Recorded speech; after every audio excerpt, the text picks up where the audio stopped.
Morning friends आज हम mental ability की अपनी जो सीरीज हमारी चल रही है उसी का नेक्स्ट पार्ट रैंकिंग जो है वो स्टार्ट करते हैं। फ्रेंड्स रैंकिंग एक ऐसा टॉपिक है जिस टॉपिक से हर एग्जाम में, चाहे आप एनटीएससी कर रहे हैं, चाहे एनएमएमएस कर रहे हैं, चाहे कोई भी कॉम्पिटिटिव एग्जाम जॉब के लिए कर रहे हैं, इवन आईएएस या पीसीएस के लिए कर रहे हैं, उसके लिए बहुत इंपॉर्टेंट टॉपिक है।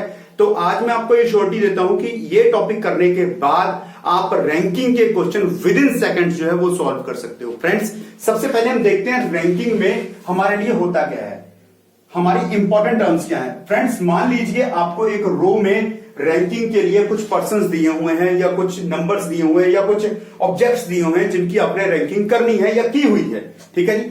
तो वहां पर आपके जो लेफ्ट हैंड पे पोजीशन होगी उसको बोलते हैं एलपी, और जो राइट हैंड से पोजीशन सेट की गई उनको बोलते हैं आरपी। एलपी का मतलब होता है लेफ्ट पोजीशन, आरपी का मतलब होता है राइट पोजीशन। कहने का मतलब मान लो ये ए पर्सन है, ये जो ए पर्सन है ये लेफ्ट साइड से अगर 11th पोजीशन पे बैठा होगा तो डेफिनेटली राइट साइड से भी तो उसकी कोई पोजीशन होगी, तो जो भी उसकी राइट साइड से पोजीशन होगी उसको उसकी आरपी बोलते हैं। और मान लीजिए वो यहां पर 12th पोजीशन पे बैठा हुआ है तो इसका आरपी की वैल्यू जो होगी वो 12 होगी और इसके एलपी की वैल्यू जो होगी वो 11 होएगी। तो ये फ्रेंड्स एक रो में है आपके लिए। अगर सेम यही चीज फ्रेंड्स अगर आपको वो रैंकिंग के हिसाब से दे दे टॉप टू बॉटम, तो ये टीपी जो होती है ये टॉप पोजीशन होती है और जो बीपी होती है ये उसकी बॉटम पोजीशन होती है फ्रेंड्स, ठीक है।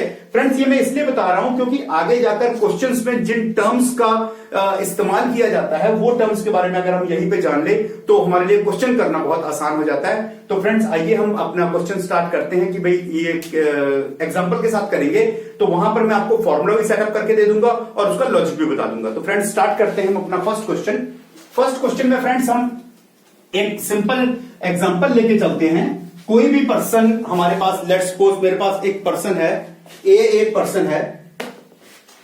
अब यहां पर फ्रेंड्स मैं पूरा क्वेश्चन नहीं लिखता, ठीक है जी। मैं क्या करता हूं, इन ए रो ऑफ जो the person A has left position is 15, मतलब जो ए पर्सन है वो लेफ्ट साइड से 15th पोजीशन पे बैठा हुआ है, ठीक है जी।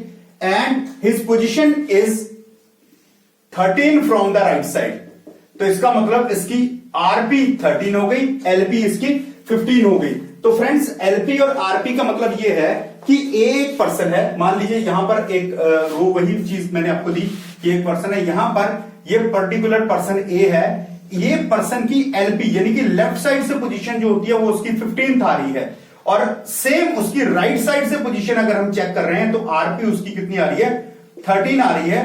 तो उसने मुझको ये पूछा है कि total number of person in that row, उस रो में टोटल नंबर ऑफ पर्सन कितने बैठे होंगे। तो फ्रेंड्स पहले हम फॉर्मूले की बात कर देते हैं फिर उसके लॉजिक की बात करेंगे। तो फ्रेंड्स फॉर्मूला हमारे पास क्या होता है इसका, जब भी हमें किसी भी चीज की लेफ्ट पोजीशन और राइट पोजीशन दोनों पता हो एक ही ऑब्जेक्ट की, ऐसा नहीं है कि ए की लेफ्ट पोजीशन और बी की राइट पोजीशन, जब एक ही ऑब्जेक्ट की लेफ्ट पोजीशन और राइट पोजीशन मुझे पता हो तो left position plus right position is equal to total plus 1। ये फ्रेंड्स मेरे पास एक ट्रम्प कार्ड है जो मेरे ये सारे क्वेश्चंस रैंकिंग के मुझे सॉल्व करने में हेल्प करेगा। तो फ्रेंड्स इसका मैं लॉजिक भी बता देता हूं आपका।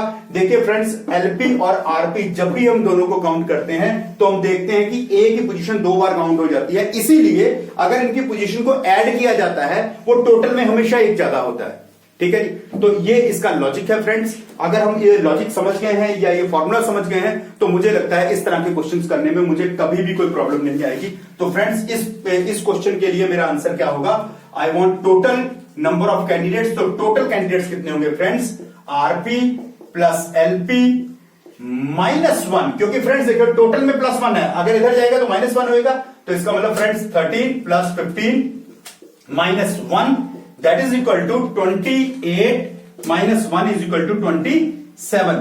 So there are 27 candidates in particular row friends.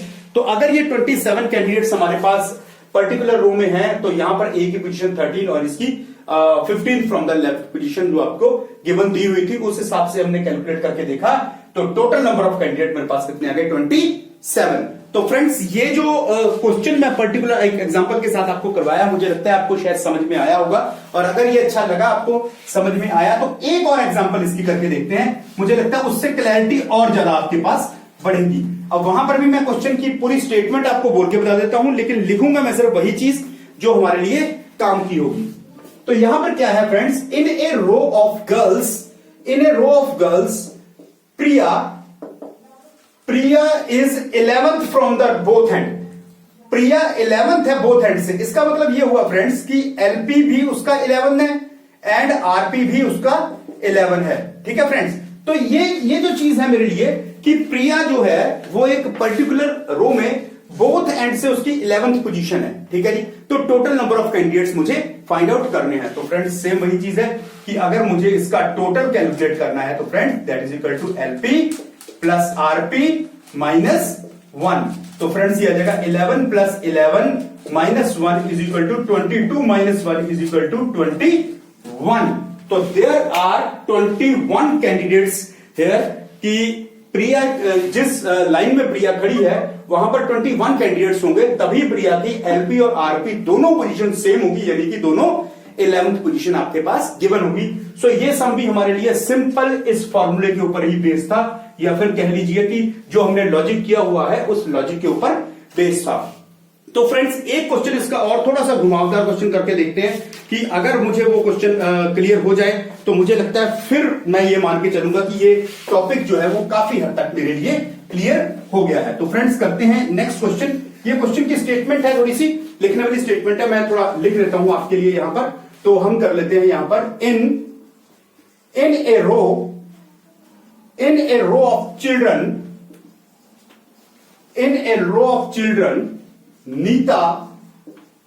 Nita is 15th from left end. Nita is 15 from the left end. यहां पर अब एक ट्विस्ट है इस क्वेश्चन में। If she moves four position in right end, fourth position toward right end, then she will become eighth from right end. Eighth from the right end. Find total number of children there. Total number of children हमने निकालने हैं। देखिए यहां पर थोड़ा सा मैंने twisted इसलिए बोला क्योंकि यहां पर डायरेक्ट क्वेश्चन नहीं दिया। उसने बोला है in a row of children Nita is 15th from the left hand. इसका मतलब ये हो गया कि नीता यहां पर एक लाइन है, यहां पर इसकी एल पोजीशन, ये नीता है, यहां पर नीता की जो एलपी है लेफ्ट पोजीशन है वो कितनी दी हुई है हमारे लिए, दैट इज योर 15th है। उसने उसके बाद बोला if she move 4 position toward right hand. 4 position का मतलब यहां पर थी 1 2 3 4, तो वो यहां पर पहुंच गई। And then she become 8 from the right hand. इसका मतलब जब यहां पर पहुंच गई तो उसकी आरपी जो है वो कितनी हो गई, 8 हो गई। ठीक है जी, तो हमने टोटल नंबर ऑफ कैंडिडेट्स निकालने हैं। तो फ्रेंड्स ये डायग्राम में थोड़ा जो आपको समझा रहा हूं, इस डायग्राम में समझाने का मतलब सिर्फ इतना है फ्रेंड्स कि हम आपको ये बता पाए कि जो नीता है पहले वो एलपी से उसकी पोजीशन जो थी लेफ्ट पोजीशन 15 थी, 4 पोजीशन आगे गए तो राइट पोजीशन गिवन है, लेफ्ट पोजीशन गिवन नहीं है। ठीक है, तो फ्रेंड्स इस क्वेश्चन को करने के लिए मैं थोड़ा सा ऊपर की स्टेटमेंट एक बार रब कर देता हूं। आपने अगर स्क्रीनशॉट लेना हो तो ले सकते हैं जी फ्रेंड्स। अब हम फ्रेंड्स इसके क्वेश्चन को सॉल्व करके देखते हैं। यहां पर क्वेश्चन मुझे लर्न है पूरे का पूरा, ये डायग्राम मैं पूरी की पूरी यहां पर दोबारा बनाता हूं एक बार ताकि आपको समझा पाऊं। नीता यहां पर है, ठीक है जी, जो नीता है उसकी एलपी लेफ्ट पोजीशन जो है वो 15th है। ठीक है जी, देन नीता ने क्या किया, नीता ने 4 स्टेप राइट की तरफ मूव किए। तो राइट की तरफ मूव करेगा मतलब 1 स्टेप 2 3 4, तो नीता अब यहां पर पहुंच गए हैं। तो यहां पर इसकी राइट पोजीशन जो है वो 8th हो गई है। इसका मतलब आरपी इज इक्वल टू 8 है, एलपी इज इक्वल टू 15 है। लेकिन एलपी जो था फ्रेंड्स वो और आरपी ये दोनों अलग अलग पोजीशंस पे हैं, तो इसका मतलब यहां पर फॉर्मूला काम नहीं करेगा। तो पहला काम क्या है आपका, इसकी पोजीशन को चेक करना। अगर यहां पर नीता 15 है तो यहां पर होगी 16, यहां पर 17, यहां पर 18 और यहां पर 19। इसका मतलब सेम इसी जगह एलपी लेफ्ट पोजीशन जो होगी नीता की वो कितनी हो जाएगी, 19th पोजीशन। अब देखिए फ्रेंड्स ये 8th और ये 19th पोजीशन जो होगी वो सेम एक ही पॉइंट के ऊपर है, तो यहां पर फॉर्मूला लग सकता है। फ्रेंड्स देखिए कितना था, 15 के बाद 16, 17, 18 और 19th पोजीशन। तो अब मेरे पास क्योंकि पोजीशन दोनों सेम पॉइंट पे आ गई हैं, तो इसका मतलब मेरे लिए फ्रेंड्स क्या हो जाएगा, total number of candidates is equal to LP plus RP minus 1, that means 8 plus 19 minus 1, that is equal to 8 plus 19, that is equal to 27 minus 1 is equal to 26 candidates. So the number of candidates in particular row is 26. तो friends इसको मैं फिर बताऊंगा, यहां पर आपको calculate करते समय आपको लगेगा कि नहीं ये तो सर ने तो इतना टाइम लगा दिया, बोल रहे थे क्विकली करेंगे। लेकिन अगर आप इसको करो तो आप वर्बली काउंट कर सकते हो। कैसे कर सकते हो, देखो यहां पर 15 पोजीशन थी, 4 पोजीशन राइट हैंड पे गया, 15 प्लस 4 19। यहां पर कितनी थी, 8 पोजीशन। इसका मतलब सेम पॉइंट पे 8 और 19 आ गया, दोनों को ऐड करो कितना आया, 18 प्लस 19 27, 27 में से 1 माइनस किया 26। आप वर्बली भी सॉल्व कर सकते हो, लेकिन उसके लिए आपको थोड़ी सी प्रैक्टिस करनी पड़ेगी। अगर आप प्रैक्टिस कर लेते हो इसकी, with in second you can solve the question. So friends ये था मेरा आज का लेक्चर रैंकिंग का। पार्ट 1 मैंने इसलिए लिखा है फ्रेंड्स क्योंकि पार्ट 2 में मैं इसका थोड़ा सा जो है अपर वर्जन लेके आऊंगा, तो वो भी अगर हम क्लियर कर लेंगे, तो अगर ये आप 3 से 4 सेकंड में कन्वर्ट सॉल्व कर पा रहे हैं, तो उस क्वेश्चन को आप विद माय ट्रिक आप इसको नेक्स्ट क्वेश्चन को 5 to 6 सेकंड्स में सॉल्व कर सकते हैं। 1-2 सेकंड्स का फर्क लगेगा, इसका ज्यादा का फर्क नहीं पड़ेगा। तो फ्रेंड्स अगर आपको ये टॉपिक समझ में आया और मेरी ये वीडियो आपको अच्छी लगी तो प्लीज इसे लाइक कीजिए, कमेंट्स कीजिए, शेयर कीजिए, और अभी तक अगर आपने मेरा चैनल सब्सक्राइब नहीं किया तो प्लीज उसे सब्सक्राइब कीजिए। नेक्स्ट वीडियो आपके लिए बहुत जल्द इसका सेकंड पार्ट आपके लिए लेके आऊंगा। Thank you so much friends, thank you so much.